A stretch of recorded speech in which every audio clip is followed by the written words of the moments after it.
آج انشاءاللہ العزیز ہم صبر کے موضوع پر بات کریں گے اور خاص طور پر صبر کے اجر کے بارے میں۔ صبر ایک ایسی چیز ہے کہ جس کی ضرورت ہم سب کو ہے اور ہر موقع پر۔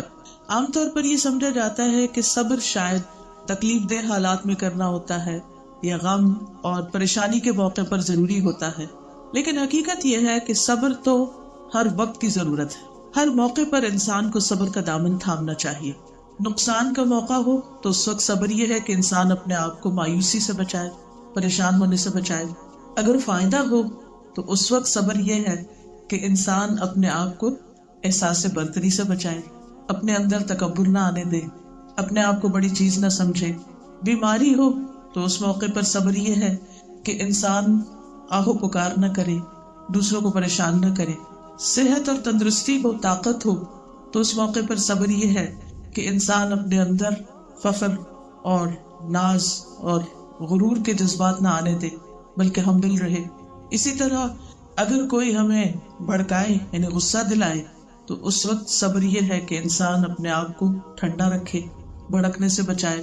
اسی طرح اگر کوئی شخص آپ کی تعریف کر رہا ہے تو اس وقت صبر یہ ہے کہ آپ کے اندر کبر نہ آنے پائے اور آپ اپنے آپ کو پہچانتے ہو، اپنی حیثیت کو جانتے ہو اور دوسرے کی تعریف سے کسی دھوکے میں مبتلا نہ ہو۔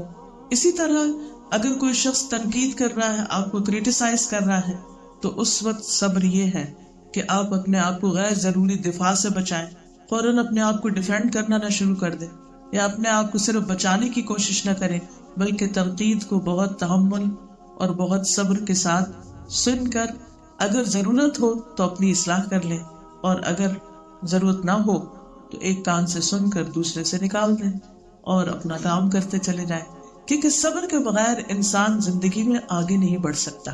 ہر وہ چیز جو ہمارے آگے بڑھنے میں، اور آگے کہاں بڑھنا ہے ہمیں؟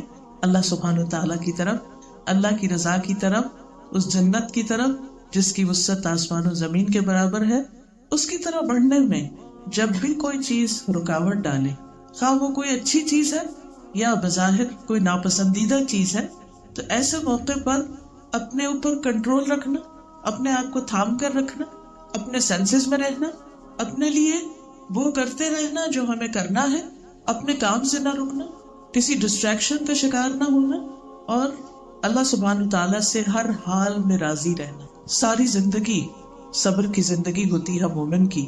اسی لیے ہم دیکھتے ہیں کہ قرآن مجید میں جو ابتدا میں حکم آتا ہے صبر کا، وہاں پر اس کا ذکر نماز کے ساتھ کیا گیا۔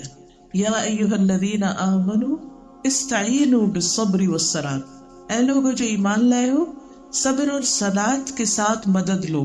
مدد صرف اس وقت نہیں چاہیے ہوتی جب ہم کسی مشکل میں ہوتے، ہم کمزور پیدا کیے گئے، خلق الانسان ضعیفا، تو ہمیں ہر حال میں مدد چاہیے ہوتی۔ تو دعا کے ذریعے، نماز کے ذریعے، صبر کے ذریعے ہم اپنی زندگی کا یہ مشکل ترین سفر طے کرتے چلے جائیں۔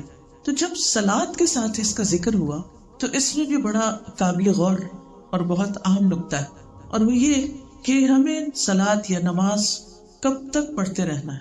کب تک؟ زندگی کے آخری دن تک، جب تک ہم ہوش و حواس میں۔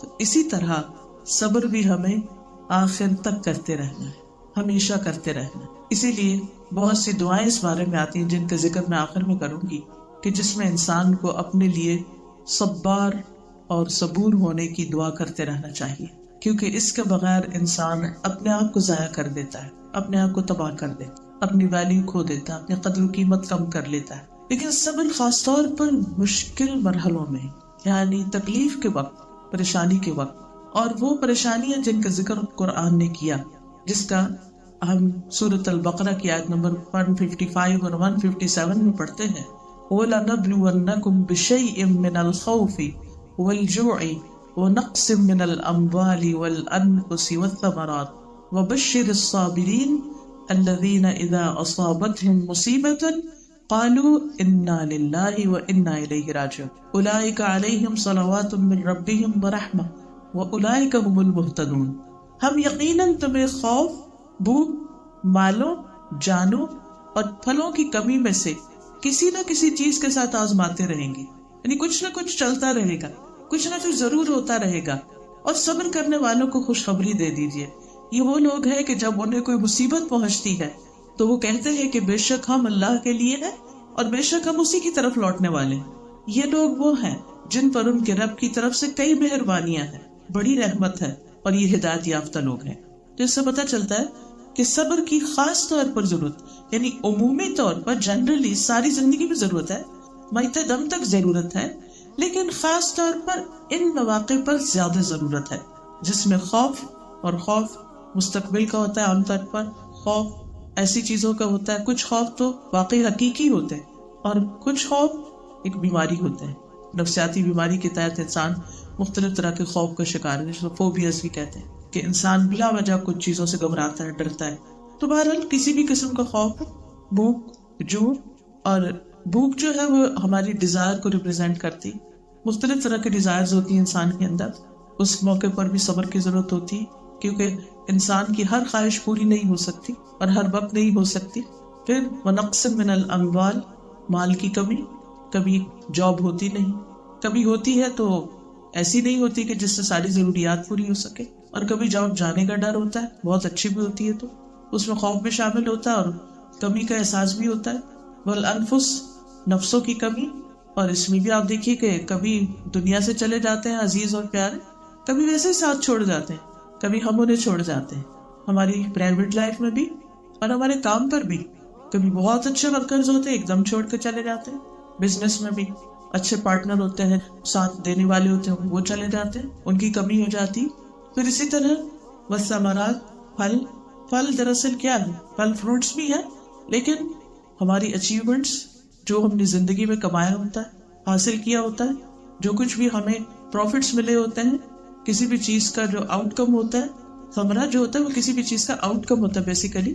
جیسے ایک درخت لگایا جاتا ہے تو اس کا آؤٹ کم فروٹ کی شکل میں ہمارے سامنے آتا ہے۔ تو ایسی صورت میں یعنی یہ سب چیزیں انسان کے ساتھ ساتھ چلتی رہیں گی۔ وبشر الصابرین، ان مواقع پر جب یہ چیزیں ہو رہی ہوں زندگی میں اور انسان صبر کر جائے تو انسان کے لیے خوشخبری ہے۔ کن لوگوں کے لیے صابر کون ہے؟ یہاں صابر کی ڈیفینیشن بتا دی گئی، الذین اذا اصابتهم مصیبت، جب ان پر کوئی افطار ٹوٹ پڑتی، کوئی مصیبت آتی ہے، قالوا، تو ان کی زبان پر ہوتا ہے انا للہ، بے شک ہم اللہ کے لیے، ہم اللہ کے لیے ہیں کا مطلب کیا ہے؟ کہ ہمارا سب کچھ اللہ کے لیے۔ ان صلاتی ونسکی ومحیای ومماتی للہ رب العالمین، میری زندگی، میری موت، میرا جینا مرنا، میری نماز، میری قربانی سب اللہ کے لیے، میرا ہر کام اللہ کے لیے۔ اور ہم اپنے آپ کو اس سے اللہ کا خاص بندہ بتاتے کہ ہم اللہ کے ہیں، وَإِنَّا إِلَيْهِ رَاجِعُونَ، اسی کی طرف واپس جانے والے ہیں۔ یعنی گویا اگر کوئی چیز ہم سے چلی گئی، کوئی نقصان ہو گیا، کوئی کمی ہو گئی، کوئی انسان چلا گیا، ہاں وہ دنیا سے چلا گیا یا ویسے چھوڑ کے چلا گیا، ہم خود بھی جانے والے ہیں، ہمیں کون سا ہمیشہ یہاں رہنا ہے۔ کوئی چیز چلی گئی ہے تو کیا ہوا، اللہ نے دی تھی، اللہ نے واپس لے لی، اور پھر ہم خود بھی جانے والے ہیں۔ یہاں خود کا ذکر کیوں کیا گیا؟ اس لیے کہ ساری قیمتی چیزوں میں سے سب سے قیمتی چیز آپ کی اپنی جان ہے۔ Yourself, you are precious. اگر آپ ہے، وہ کہتے ہیں نا جان ہے تو جہان ہے، جہان سارے کا سارے بھی ہو اور اگر یہ جان ہی نہ ہو، ہم خود ہی نہ ہو، تو پھر کیا ہوگا؟ تو ہم الحمدللہ سب کچھ بھی جائے کہ یہ نئی زندگی دی ہے، ہاتھ پاؤں دیے ہیں، ہم پھر کام کر سکتے ہیں، اللہ تعالیٰ نئی اپرچونٹیز پیدا کر دے گا۔ اگر ایک چیز لے لی ہے تو اس سے بہتر کچھ اور دے دے گا، اس کے خزانے میں کسی بھی چیز کی کمی نہیں۔ وَإِن مِّن شَيْءٍ إِلَّا عِندَنَا خَزَائِنُهُ وَمَا نُنَزِّلُهُ إِلَّا بِقَدَرٍ مَّعْلُومٍ، کوئی بھی چیز ایسی نہیں جس کے خزانے نہ ہو، لیکن ہم ان کو ایک معلوم اندازے کے ساتھ اتارتے ہیں۔ اور کبھی اللہ سبحانہ تعالیٰ ایک چیز لے کے اس سے بہتر دوسری دینے والا ہوتا ہے، کبھی ایک بیماری دے کر ہم سے توبہ کروانا چاہتا ہے، ہمیں ہماری غلطیوں کا احساس دلانا چاہتا ہے، ہمیں بہتر انسان بننے کے لیے تیار کرتا ہے، یا پہلے سے زیادہ بہتر صحت دینا چاہتا ہے۔ بعض اوقات چھوٹی چھوٹی تکلیف اور بیماری ہوتی، وہ بڑی بیماریوں کو پتہ دیتی ہے جن کا ہمیں پتہ ہی نہیں ہوتا، اور اگر وہ چھپی رہے اندر تو بہت بڑی مصیبت بن سکتی۔ تو مومن کیا کہتا ہے؟ ہم اللہ کے ہیں، اسی کی طرف واپس جانا ہے، ہم نے چلے جانا ہے۔ اگر آج ہم ہیں تو شکر کریں، اور اگر جب ہم نہیں ہوں گے تو یہ چیزیں کچھ فائدہ نہیں دے گی۔ اس لیے میری اپنی جان سے زیادہ کوئی چیز قیمتی نہیں کہ جس کے جانے کا میں غم کروں، اور مجھے اس موقع پر یہ بھی یاد رکھنا چاہیے کہ ایک دن مجھے بھی جانا ہے، لہٰذا میں اس جانے کی تیاری کروں۔ اس دنیا کے غم میں نہ گھنوں، اس دنیا کی فکر اور پریشانی میں نہ رہوں، جہاں جانا ہے، جہاں واپسی ہے، اس کی فکر کروں. تو ہر دکھ، ہر مصیبت، ہر پریشانی، ہر حادثہ، ہر چیز یہ یاد دلاتی ہے واپس جانا ہے، واپسی کی تیاری کرو، یہاں بیٹھے نہیں رہنا. جو لوگ ایسے موقع پر، تکلیف کے موقع پر یہ کہنے کے قابل ہوتے ہیں، یہ سوچ لیتے ہیں، تو پھر ان کو 3 انعام ملتے ہیں. نمبر 1، صلوات من ربہم، رب کی طرف سے کئی مہربانیاں ان پر آتی، اللہ ان سے راضی ہوتا ہے اور ان کے حالات اور اچھے کر دیتا ہے. وہ رحمت آتی ہے ان پر. سبحان اللہ، صبر کے بدلے میں رحمت آتی ہے، اور جس پر اللہ کی رحمت ہو جائے اس کے لیے پھر اور کیا مشکل اور کیا چاہیے. اور تیسری چیز ہدایت، وَأُولَٰئِکَ هُمُ الْمُهْتَدُونَ، یہ وہ نعمتیں ہیں جو اللہ کی طرف سے صابر بندے کے لیے آتی، تو صبر کرنے کا اجر ہی اجر ہے. لیکن صبر اس وقت انسان کر سکتا ہے جب انسان یہ سمجھ جائے کہ پریشانیاں آتی کیوں، کیسے آتی، تکلیفیں اور مصیبتیں کیوں آتی. سب سے پہلی بات تو یہ کہ اللہ کے اذن سے آتی. اللہ چاہتا ہے تو کوئی تکلیف آتی ہے، وہ نہیں چاہتا تو نہیں. قرآن مجید میں آتا ہے جو مصیبت بھی آتی ہے وہ اللہ کے اذن سے ہی آتی ہے. وَمَن يُؤْمِن بِاللَّهِ يَهْدِ قَلْبَهُ، اور جو شخص اللہ پر ایمان لائے تو اللہ اس کے دل کو ہدایت بخشتا ہے، اس کو راہ دکھا دیتا ہے، اور اللہ ہر چیز کو جاننے والا ہے. تو نیکسٹ ٹائم اگر کوئی بھی پریشانی اور تکلیف ہو تو یہ سوچ لیں کہ یہ اللہ کے اذن سے ہے، اور اللہ کے ہر فیصلے میں خیر ہے. اللہ اپنے بندوں پر ظلم نہیں کرتا، اس نے میرے ساتھ کوئی ناانصافی نہیں کی، یہ میرے رب کا فیصلہ تھا. زندگی میں جو چیز بھی بادر کرے، کوئی انسان ہو، کوئی کام ہو، کوئی اپنی جان کا، صحت کا مسئلہ، کچھ بھی، تو یہی سوچے اللہ کے اذن سے اور کسی حکمت کی وجہ سے، کسی مقصد سے ہوا ہے. اللہ سبحانہ تعالیٰ مجھے اس کے ذریعے کچھ دینا چاہتا ہے، کیونکہ بندے کو تو ایک کانٹا بھی چبھتا ہے نا، ایک ذرا سی تکلیف بھی ہوتی اس کے بدلے میں بھی اجر ملتا ہے. تو یہ اگر ایک بڑی تکلیف آ رہی ہے یا آ گئی ہے، اس کے سلے میں بھی بہت کچھ اللہ نے چھپا کر. تو گویا ہر تکلیف اللہ کے اذن سے، اور پھر یہ کہ اللہ کا فیصلہ، یہ اللہ کا ڈیسیژن. رسول اللہ صلی اللہ علیہ وسلم نے فرمایا کوئی بندہ اس وقت تک مومن نہیں ہو سکتا جب تک وہ اپنی اچھی اور بری تقدیر پر ایمان نہ لائے، یہاں تک کہ وہ جان لے کہ جو چیز اسے ملنے والی تھی وہ اس سے خطا ہو ہی نہیں سکتی تھی، اور جو اس سے خطا ہو گئی، یعنی چوک گئی، نہیں ملی اس کو، وہ اسے ملنے والی نہیں تھی. ہمیں سب سے زیادہ حسرت کس وقت ہوتی ہے نا، کہ جب چیز ایک ہمارے ہاتھ کی رینج میں ہوتی ہے اور پھر وہ چھٹ جاتی ہے، چلی جاتی، ٹوٹ جاتی، گم جاتی، یا وہ اپرچونٹی آتے آتے رہ جاتی. کہیں تو پیسہ ہوتا ہے، ایک رشتہ ہوتا ہے، ٹوٹ جاتا ہے، شادی ٹوٹ جاتی، کچھ بھی ہو جاتا ہے. تو وہ جو چلی گئی چیز اللہ کے اذن سے، اللہ کا فیصلہ، اور یہ ہمارے تقدیر پر ایمان ہے کہ یہ میرے لیے تھی ہی نہیں. کیونکہ ہم پھر یہ سوچ سوچ کے پریشان ہوتے رہتے ہیں نا کہ یہ چیز مجھے کیوں نہیں ملی. بعض اوقات ہم کہیں کچھ انویسٹمنٹ کرتے ہیں اور وہ پروفٹ ہمیں نہیں ملتا، ہم وہ شیئر جلدی سیل کر دیتے ہیں اور کچھ عرصے کے بعد ان کی قیمت بہت بڑھ جاتی ہے، پھر ہم حسرت میں بیٹھے رہتے ہیں. کسی کے ساتھ مل کے انویسٹ کرتے ہیں اور پھر چھوٹی موٹی غلط فہمی کی بنا پر اپنے پیسے نکال لیتے ہیں، پھر اس شخص کا کاروبار کہیں سے کہیں پہنچ جاتا ہے اور ہم پھر اس سے ناراض ہو کے بیٹھ جاتے ہیں. اس نے دھوکا کیا ہمارے ساتھ، اس نے اچھا نہیں کیا، اس لیے میرے ساتھی ہو. اگر وہ ایسا نہ کرتا تو میں اپنا سرمایہ نہ نکالتا تو آج مجھے اتنا اور اتنا پروفٹ ہوتا، اور میرے سارے اپنے اندر جل جل کے جلتا رہتا ہے، اور غصہ اور لوگوں پہ ناراضگی اور تعلقات کی خرابی اور قطع رحمی اور رشتوں میں خرابی، کہاں سے کہاں فساد پھیل جاتا ہے. اور اگر انسان صرف یہ بات سوچ لے کہ یہ میرے لیے نہیں تھا، this was not for me، بات ختم. کتنی ٹھنڈ پڑ جائے گی، اتنا ہی نہیں میرے لیے. ویسے بازو کا کیا ہوتا ہے، ایک بیٹی ہوتی، دوسری بیٹی، تیسری بیٹی، بیٹا نہیں ہو رہا، اللہ کا حکم ہے نہیں ہو رہا. اب یہ تھوڑی کہ وہ تیسری جو آئی اتنی خوش قسمت، وہ خوش بخت جسے ہم کہتے ہیں، تو اس پر ہم انہیں دینا شروع کر دیں. میرے اپنے ساتھ ہی ہوا، ایک بیٹی ہوئی، دوسری ہوئی، پھر تیسری تیمیہ، تیسری گئی، اور جب یہ پیدا ہونے والی تھی اس وقت وہ پی ایچ ڈی کر رہی تھی. بہت پڑھائی بھی تھی اور مشکل حالات تھے، اور ہر لحاظ سے یعنی کہ زندگی بھر میں شاید سب سے مشکل ترین دور تھا میرا. پڑھنا تو ویسے مشکل کام ہوتا ہے، اور اس کے ساتھ اگر مزید مشکلات کھڑی ہو جائیں تو فائنینشیل اور ہیلتھ کے ایشوز اور بہت سارے، پھر اس میں مشکل لگتا ہے. تو سب مجھے یہ مشورہ دے کہ دیکھیں ابھی تو بہت تھوڑے دن گزرے، آپ ابارٹ کریں. میں نے کہا نو وے، یہ اللہ کا فیصلہ ہے.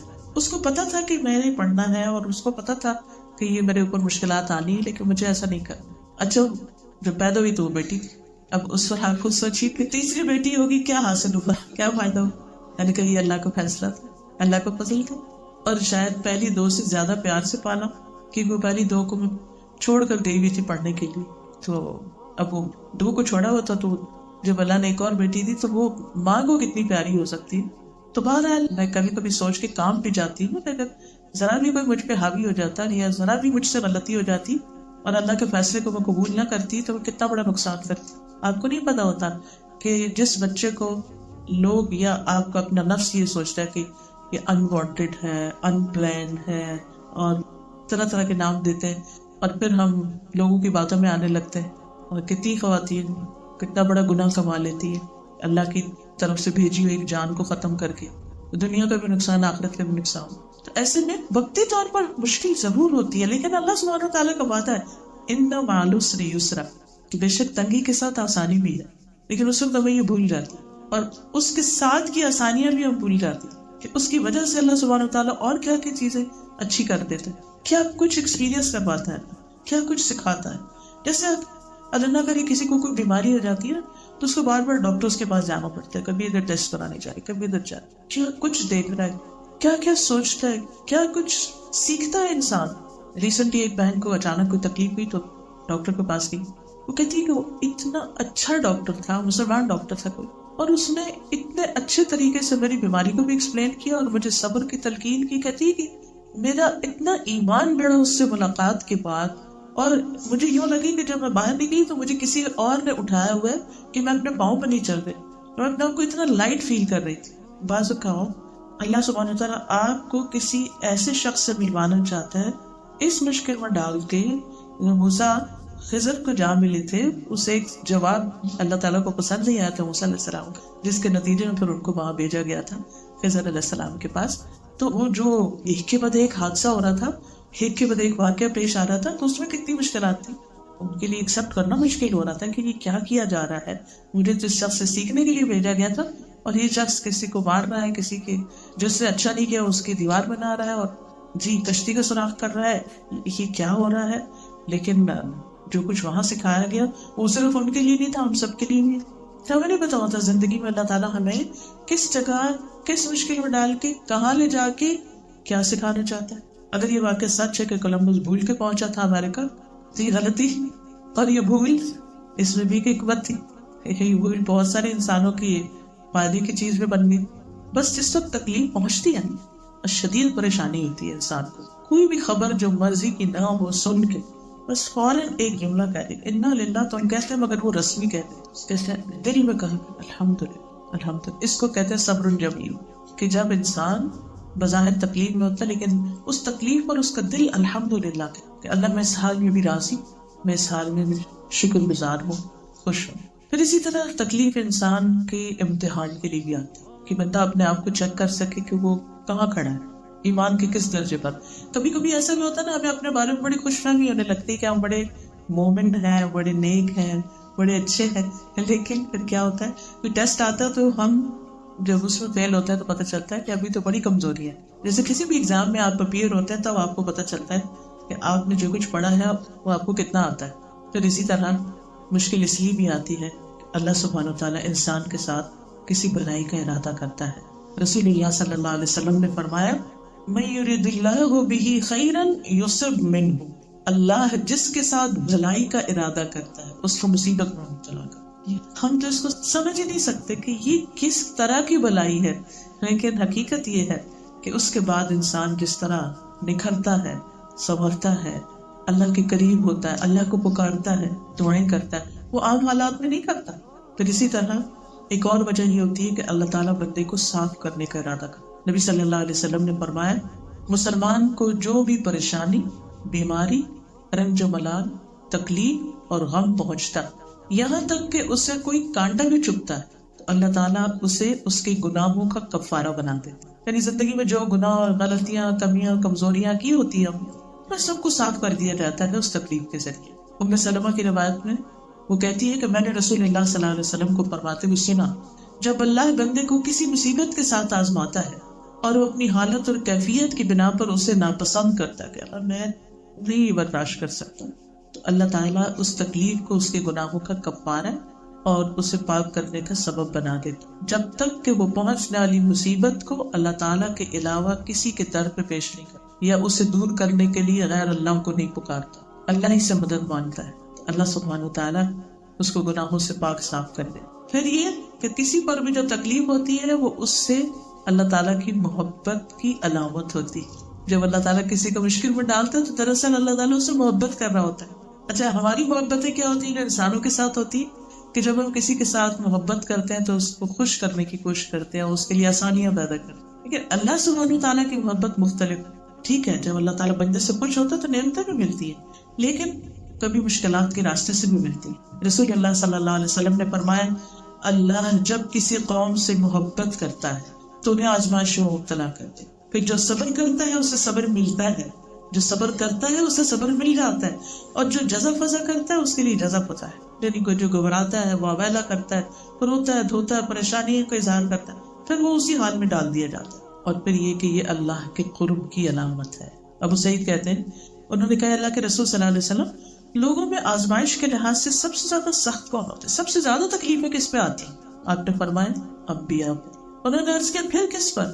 فرمایا علماء پر۔ عرض کیا پھر کون؟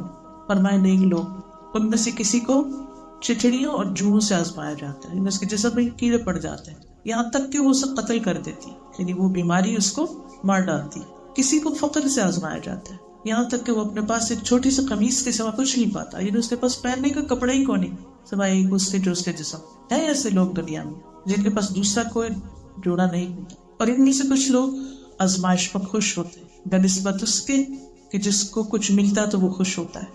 یعنی ایسے لوگ بھی ہوتے ہیں کہ جب ان پہ کوئی تکلیف آتی ہے تو الحمدللہ کرتے ہیں، اس کا استقبال بھی ایسے ہی کرتے ہیں جیسے کسی نعمت کا کرتے۔ اس کا یہ مطلب نہیں کہ تکلیف مانگنی چاہیے، نہیں، عافیت مانگنی چاہیے، لیکن اگر آ جائے تو نواز نہیں ہونا چاہیے، برداشت کرنا چاہیے، اللہ سے مدد مانگنی چاہیے، اللہ کو پکارنا، دعائیں کرنی چاہیے۔ پھر جب دعائیں قبول ہونے لگتی ہے تو اس سے پتہ چلتا ہے، انسان کا ایمان بڑھتا ہے نا کہ وہ ہے، وہ واقعی ہے۔ ایسا ایمان پکا ویسے نہیں ہوتا جو دعاؤں کی قبولیت کے بعد ہوتا ہے۔ پھر یاد رکھیے کہ صبر جو ہے اللہ سبحانہ تعالیٰ کی صفت بھی ہے، اللہ سبحانہ تعالیٰ سے زیادہ صبر کرنے والا کوئی نہیں۔ کہ جو لوگ اللہ کے لیے اولاد ٹھہراتے، شرک کرتے ہیں، وہ انہیں تندرستی دیتا ہے، روزی بھی دیتا ہے، سب کچھ دیتا ہے۔ انبیاء کی صفت ہے فاصبر کما صبر اولی العزم من الرسل، آپ صبر کیجئے جس طرح پختہ ارادے والے رسولوں نے صبر کیا۔ یعنی کون ہے اولو العزم رسول؟ کتنے ہیں کسی کے معلوم؟ 5 ہیں۔ کون کون سے؟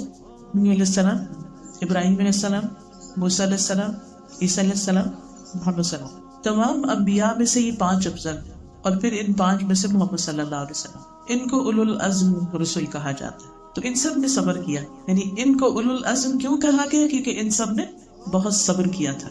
نبی صلی اللہ علیہ وسلم کو صبر کا حکم دیا گیا، قرآن مجید میں لوگوں کو بھی صبر کا حکم دیا گیا، اور ایمان کی افضل حالت بتائی گئی، یعنی افضل ایمان صبر اور نرمی کرنا ہے۔ پھر نقصان سے بچنے کے لیے صبر کرنا اور صبر کی تلقین کرنا ضروری بتایا گیا۔ والعصر ان الانسان لفی خسر الا الذین آمنوا وعملوا الصالحات وتواصوا وتواصوا بالصبر۔ پھر صبر کرنا ہمت والے لوگوں کا کام ہے۔ فإن ذلك من عزم الامور، صبر سب سے وسیع اور بڑی نعمت ہے۔ صبر کو نعمت بتایا گیا کہ جس کو یہ توفیق ہو جائے۔ نبی صلی اللہ علیہ وسلم نے فرمایا کسی شخص کو صبر سے بہتر اور وسیع نعمت نہیں ملی۔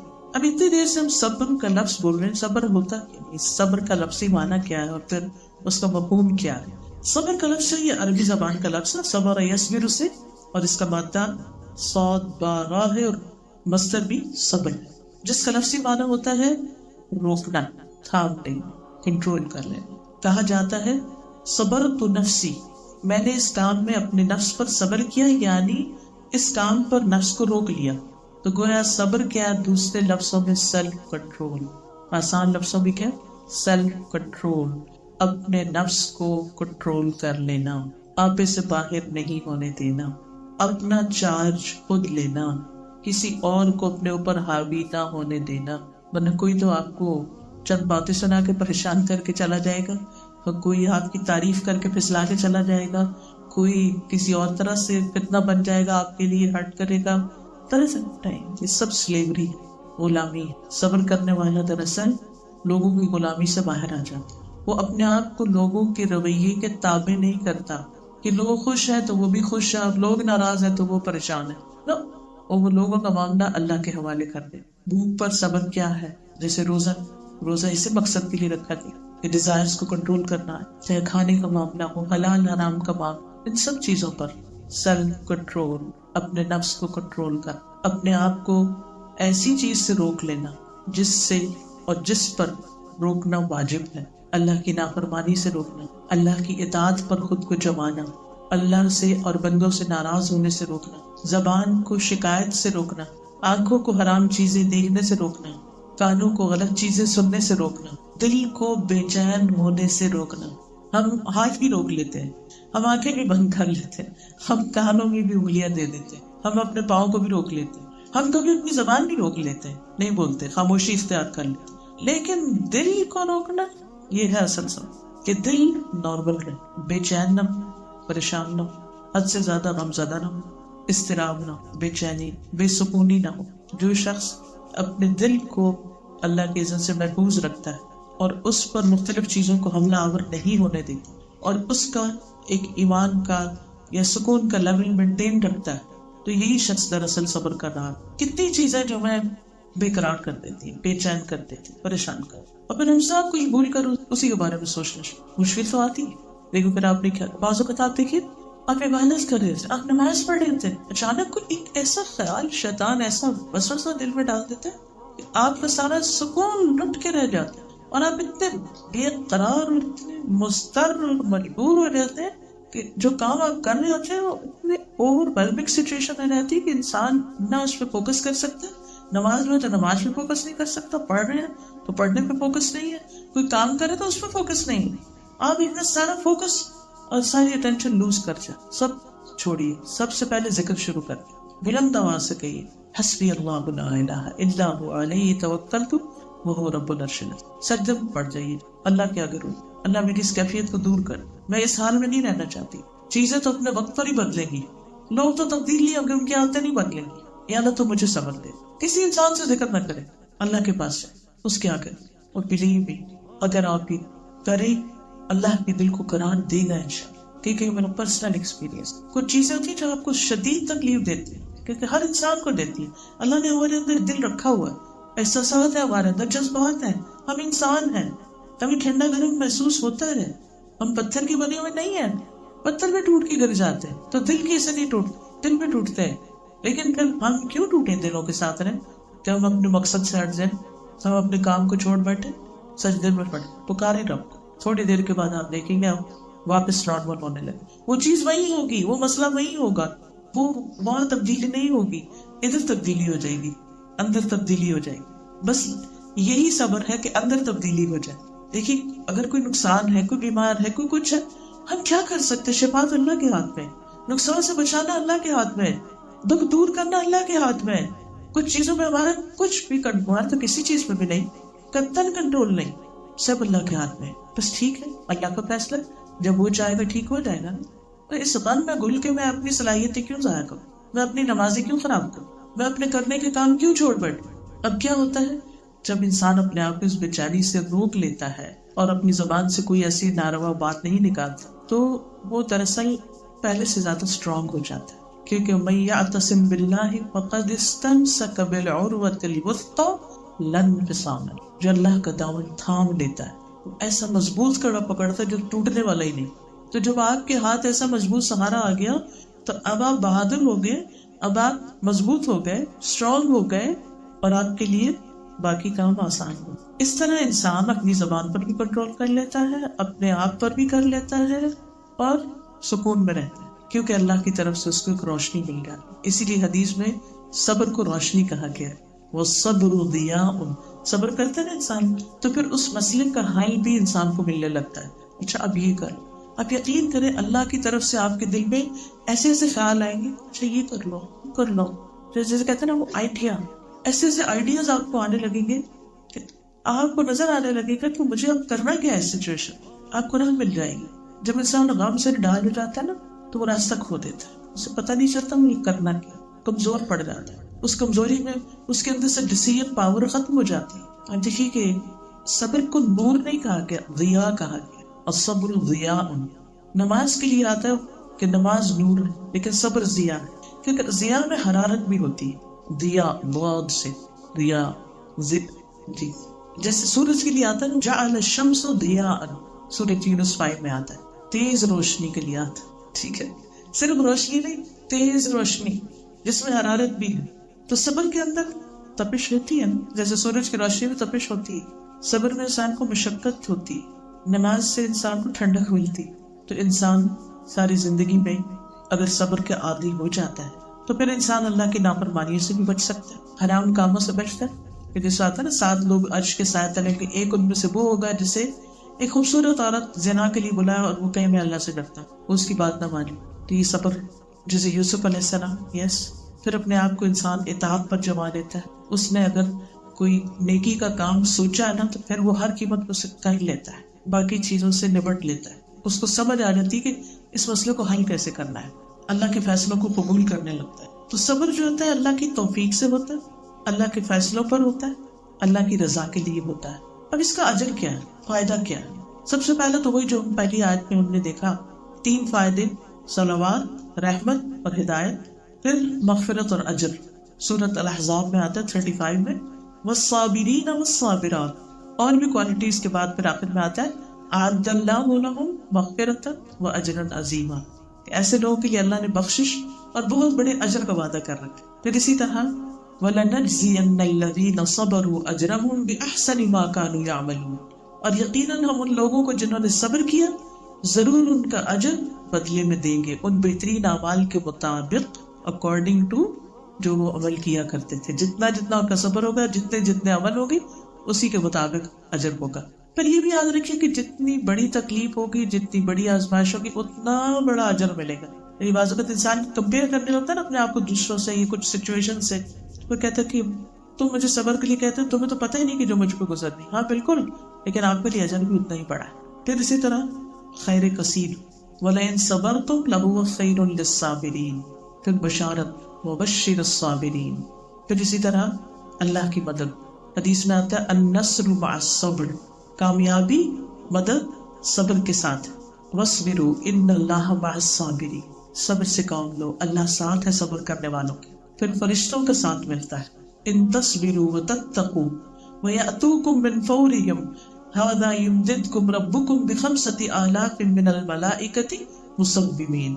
کیوں نہیں، اگر تم صبر کرو اور اللہ سے ڈرتے رہو اور دشمن تم پر چڑھ آئے فوراً، تو تمہارا رب خاص نشان رکھنے والے 5000 فرشتوں سے تمہاری مدد کرے گا۔ یہ جنگ بدر میں وعدہ کیا گیا تھا نا، تعداد میں تھوڑے تھے، گھبراہٹ تھی، صبر کرو، جم کے رہو، ہٹو نہیں، پیچھے نہیں ہو، اللہ تمہاری مدد 5000 فرشتوں سے کرے گا۔ اسی طرح اللہ تعالیٰ کہتے ہیں کہ احد کے دن مجھے تیر لگا، میں نے سی کیا، آپ نے فرمایا اگر تم بسم اللہ کہتے تو فرشتے تمہیں اٹھا دیتے، لوگ تمہیں دیکھ رہے ہوتے۔